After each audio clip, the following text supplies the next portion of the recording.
এটাও বলে যাচ্ছি ভালোভাবে ছবি তুল। যেভাবে ওয়াকফ মানমনা করতে করতে ওয়াকফটাকে মেনে নিল মমতা ব্যানার্জি, প্ল্যান করছে এসআইআর নিয়ে নাটক করতে করতে করতে করতে মেনে নেবে। তখন এই নওশাদ কি দরকার পড়বে? এই যাকে মেরেছে কোথায় গেল ছেলে দুটো, এদের কি দেখবেন দরকার পড়বে? এরাই তখন কাজে আসবে। আপনারা মিলিয়ে দেখে ওয়াকফ কি বলেছিল মানবো না তো, আমি থাকতে ওয়াকফ হবে না। আমার লাশের উপর দিয়ে এসআইআর হবে। হ্যাঁ কোথায় গো টপকে গেছে।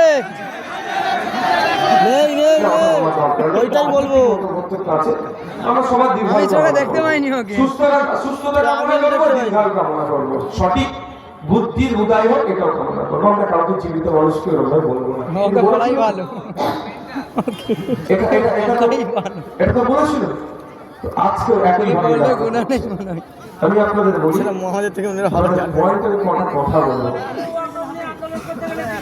কথা আমি এসআইআর নিয়ে কথা বলবো, অবাক হবে। আমি গতকালকে গিয়েছি, আমি যে টেবিল চাপিয়েছি তো আমার 11:30টার সময় ছিল, মেল আমাকে নাকি দুটোই টাইম দিয়েছিল।